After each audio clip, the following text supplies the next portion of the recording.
Hey everybody, and welcome back to the channel. Izola here with FlickDirect, and wow, were we just so busy from Comic-Con that I had to take a little hiatus so I could post all of the interviews, and I'm still working on them because there are tons of them. But I digress. I am now back to provide you with some movie news. So grab your popcorn, sit back, relax, and let's get this started. So today we're going to switch things up a bit. I'm normally giving you these very long-winded updates and only get to talk about one or two things, sometimes three, maybe four. This time I'm just going to give you a little bit of an update.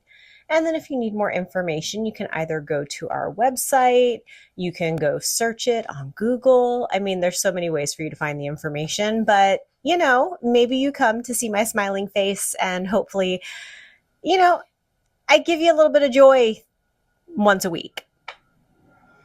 And we are testing on a new microphone because I just noticed that the Rode one that I was using was just not as good. So let's see where this takes us. And if we don't like it, then we'll just revert back to the original plan.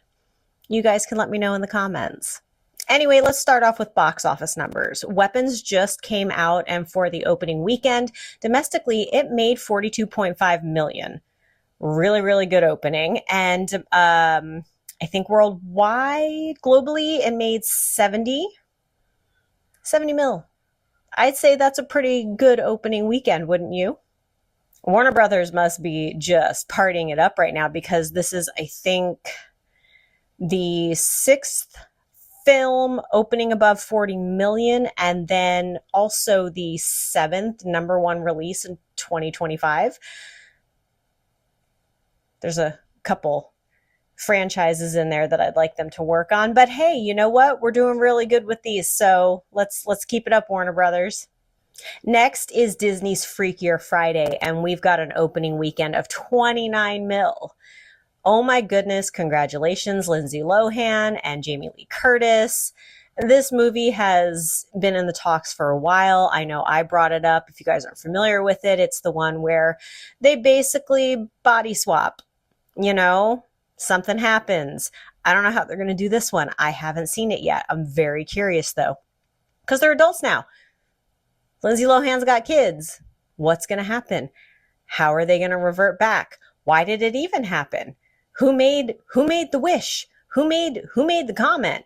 Anyway, I'm getting off on a tangent. But again, 29 million. That's a great way to start off with a sequel that a lot of people have been waiting for a really long time. Now, I plan on seeing it this week, but it has to wait because I have to do my Accountant 2 review. Stay tuned for that. I'm sure you'll enjoy it. It'll be up tomorrow. Hopefully earlier than later because I would like to get some sleep. But yeah, stay tuned and I will let you know my thoughts on Freakier Friday after I've seen it as well. In other news, Michael Bay is departing from Fast and Loose due to creative differences. They use that term a lot. I always wonder what it really is. This Netflix action movie stars Will Smith, and because of the departure, well, they have to find a new director. So obviously that is going to push the production time. Oh, I don't know. It's going to be delayed till probably another year, 6 months. Who knows?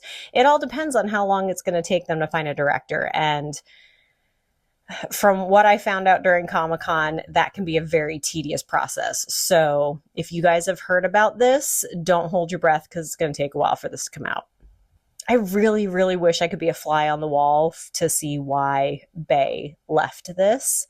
I'm always curious. Again, creative differences.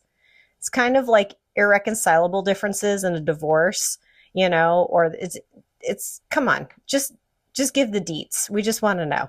I mean, I don't need like super details. Just say you didn't like it. Say you weren't getting what you wanted. I don't know. Creative differences. Next, we just got a teaser trailer, and this stars George Clooney and Adam Sandler, and it's a movie called J. Kelly. And basically, you've got two friends who probably haven't seen each other in a while. It's a reunion. Turns into a chaotic weekend filled with laughs and just heartfelt, memorable moments from what I'm gathering. Obviously, teaser trailers don't give too much, but hey, this could be right up your alley. George Clooney is actually quite funny. And well, we all know Adam Sandler. And if he's switching it up a tiny bit to where it's not the same kind of thing, I think, it could be good. Maybe we'll see something a little bit different. I don't know. I know that was a horrible, version of what he does, but still, it's the same thing. It doesn't really change that much, right? All right, let's talk about some casting news or potential casting news. I know there was something that they were talking about Sebastian Stan starring in Frankenstein in Romania, which is kind of funny because we have a Frankenstein movie coming out right now, Guillermo del Toro. I'm very Oscar Isaac's in that one. I didn't read too much on it. I love Sebastian Stan and I love Frankenstein. So I was like, oh, this could be a fun one. But then I was like, well, it's got to be different because they're working on the script. This is not just based off of Mary Shelley's book. So we'll just have to wait and see more on it because they're still working on the script and everything. But that was one thing. And since I didn't know very much about it, I wasn't going to bring it up. But again, Sebastian Stan, love him. Anyway, Joe Manganiello has said he would like to play Casey Jones in the upcoming live version of TMNT, which is supposed to be, they want to work on like the sequel to the original from 1990. And for those of you who don't know what TMNT is, that is Teenage Mutant Ninja Turtles. We also have they're doing a live action of the comic, The Last Ronin, which I just got my hands on. So I'm going to read that and I'm really excited about it. Rated R movie. Yay. Ninja Turtles, rated R. But again, not too sure what's going on with that one. Anyway, I think Joe could actually do a pretty good job in this. We know he can rock the longer hair. He's built for it. We know he can play a badass. I mean, if anybody saw True Blood, and I mean, a lot of the things he's been in, he does a pretty good job. So I wouldn't hate that casting if they decided to do it. Guess we'll just have to wait and see. Oh, and we also got updates on Spider-Man 4. They're filming it in Glasgow. And apparently they are giving the city a New York cityscape, which if you've been to Scotland, I'm curious to see what they're going to be doing with that because there's a lot of historical buildings there. But they have put up huge barricades. So unless if you could get a drone over it, which you'd be in trouble if you did that, we're not getting any spoilers until the movie comes out or the trailer. So very exciting. Obviously, there's going to be some CG as well. But I'm very curious to see what they're going to do. Because again, Scotland, old, historical. We'll just have to wait and see. But I'm very excited about that because I absolutely love Scotland. And just to know that they're going to film New York scenes in Glasgow is just pretty cool. Oh, and we also got a glimpse of the new suit. Not bad. It's like different in every movie. So, we had to expect something different, right? But no, I actually really like the way that they did that. Tom Holland is adorable. He's a really great, Spider-Man, Peter Parker, whatever you want to call him. He's both. He's all. But I think he's doing a great job, and I can't wait to see what's coming up with the movie and the trailers. But the whole reason I bring this up is that they're actually staying until like the end of August because they wanted to get some more crazy, chaotic scenes. So that might just push the timeline a tiny bit, but hey, if you want to get crazier shots in there to make it more action-packed, I'm totally down for it. It's going to be amazing. Amazing Spider-Man. Just kidding. Sorry. Anyway, so I know that wasn't updated or new casting, but I still had to share it just because I forgot to put it in earlier. But we have another update on casting, and that is Dave Bautista, who is going to play the villain in the Highlander movie against Henry Cavill, aka Connor MacLeod of the Clan MacLeod. And if you have not seen the TV series, go watch it because then you would understand me saying that. Ongoing joke between my brother and I. He absolutely loved the Highlander series. My God, how many times I've seen that. Anyway, so very excited about that. I am curious to see if he's going to bulk up or if he's going to be his skinnier version.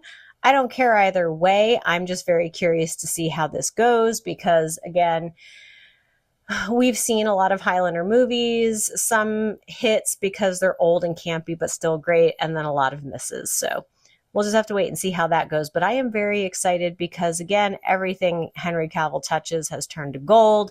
And then when he is no longer part of them, they turn to dust. Just Witcher. Anyway. Also, Matt Smith has been officially cast as the villain in Star Wars Starfighter, and that's the one that stars Ryan Gosling and Mia Goth. Very curious to see how that goes. I mean, look, he was a good doctor, not my favorite doctor, 10th Doctor all the way, David Tennant, but he can play a villain. He can play an a-hole really, really well. I try not to curse on this channel because it's not my own, but I am very curious. I know that he was originally going to be in one of the Star Wars movies, but they cut his role. So maybe they did that intentionally because they knew that they could use him for this one, which, again, I think it's going to be great. This actually is set 5 years after Rise of Skywalker. So it just sounds like it's going to be a lot of fun. And I love Ryan Gosling as well. You know, Mia Goth, super cool. I think this is going to be a lot of fun and entertaining, and you know, who doesn't need another Star Wars movie? Star Wars Starfighter comes out, scheduled to be released May 2027, so we've got some time. Obviously, we'll get more information down the pipeline, and you know, I will be the one here to give that news to you when it arrives. And again, super excited. Can't wait for it. Let me know how excited you are. Leave a comment. I'm sure a lot of you are very excited about this, but a lot of us are of like mind. I can kind of read it. I think we're going to wrap it up here. There is so much going on in movie and television news this week. And this, you know, I mean, the last couple of weeks that I've missed, but I think that's more than enough for what we need now. If you need some more great content to watch, you can go to our second channel. And you can watch my interviews from San Diego Comic-Con. You can see the activations and all the shorts on our shorts and reels on Instagram and TikTok. And I mean, anywhere else, X, Twitter, whatever we want to call that. I have been a very, very busy bee, and there are still more coming, but I had some great interviews of upcoming movies. We've got tons of photos of celebrities. I'll probably do like a little montage of those as well. I think you're going to be pleasantly surprised. So there's a lot more that you can watch instead of just listening to me ramble on about weekly movie news, or not, because I'm rambling right now. So anyway, thank you so much for watching. Please be sure to like and subscribe to all of the channels so you never miss out on any entertainment news. Thank you so much for watching, and I'll see you next time. Bye.